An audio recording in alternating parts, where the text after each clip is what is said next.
Not getting civilized is about having a savage mentality. Civilized is something where people, it's a comfortable world.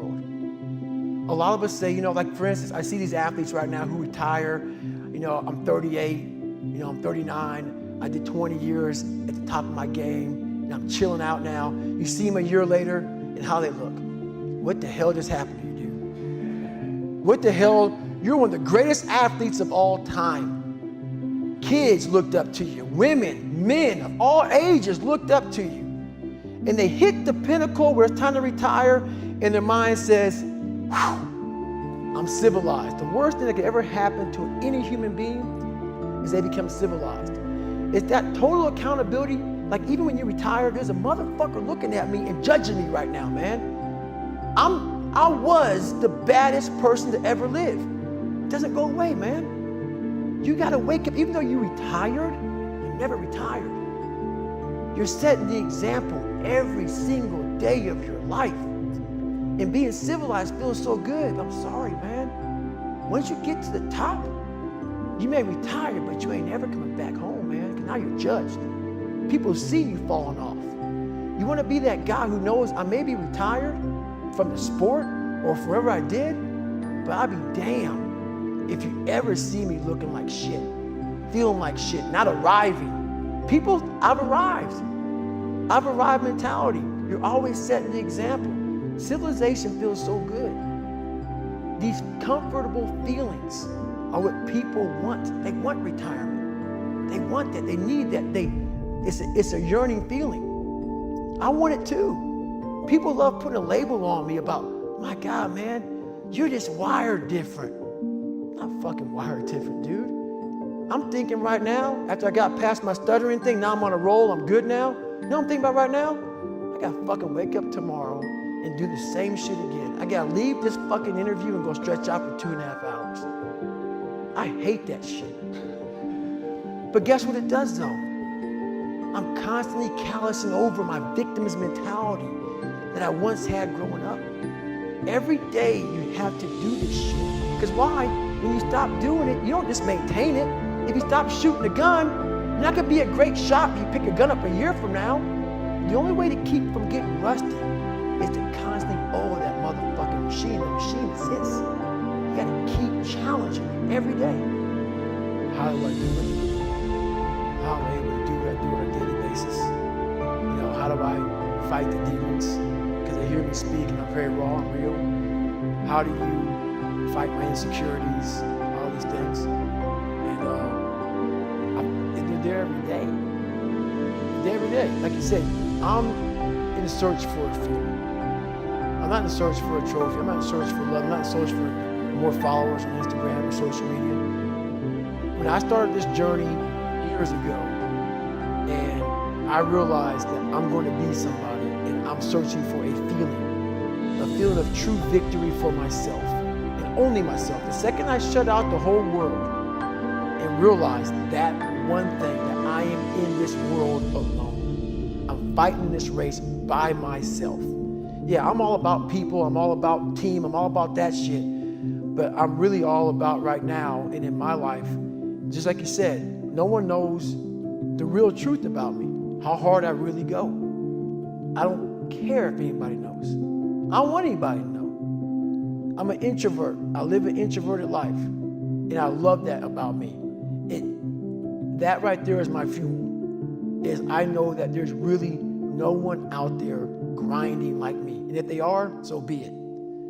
If I know about you, I'll make sure that I up my game.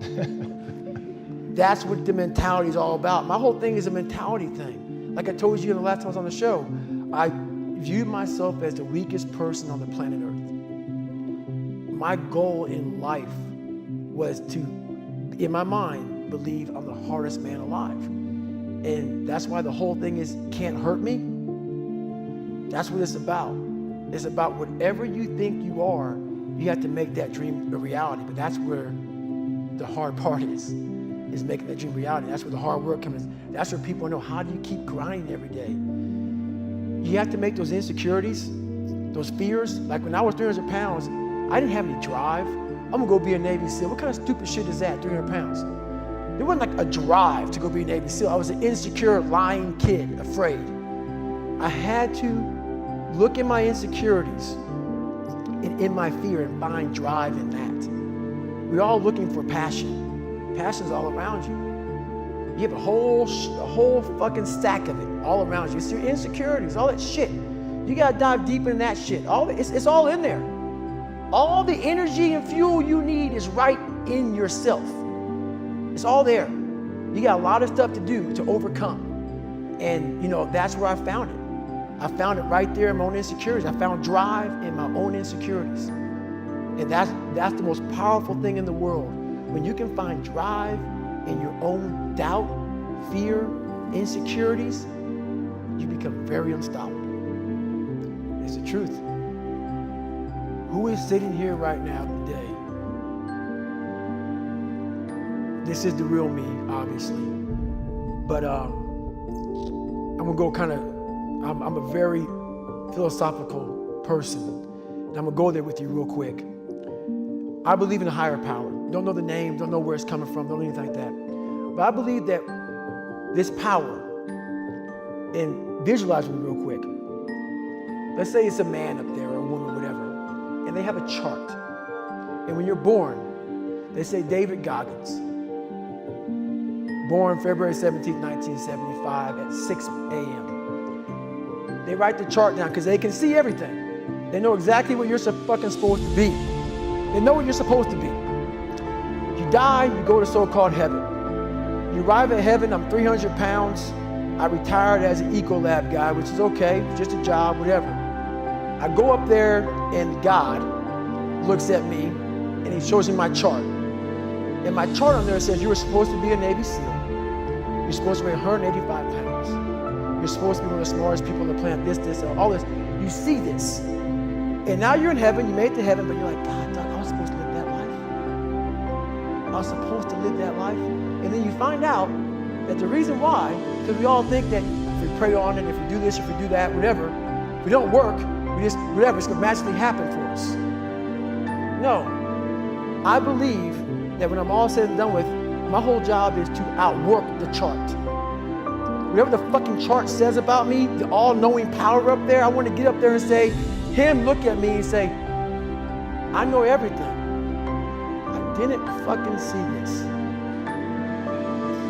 I didn't fucking see this.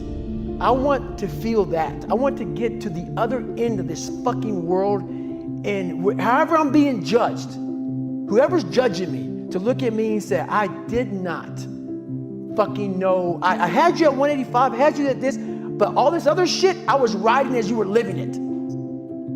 I want to find more. All I can. And in that fucking sack of shit, you have to dive in that to find more. Because if you're not willing to go in there and face yourself, you're not gonna find anything. You're gonna live right here on surface, man, right here on surface. So if there is an ending to this world and there is somewhere to go and there's a judgment, you're gonna get there and you might see a chart. And that chart may tell you who the fuck you should have been. And now you get the rest of your life to think about that. Man, I could have lived a much better life if I just would have just suffered a little bit more. If I just would have went in that shit and realized I had so much more. But fear and the 40% and living here versus living here, being afraid, stopped me. So I'm a big guy in visualizing. I'm a big guy in making a world. It may not exist. To me, it does. To me, it does. And I'm overpowering myself every day. And you gotta find tools to do that. That's the tool that I use. So that's what it's all about.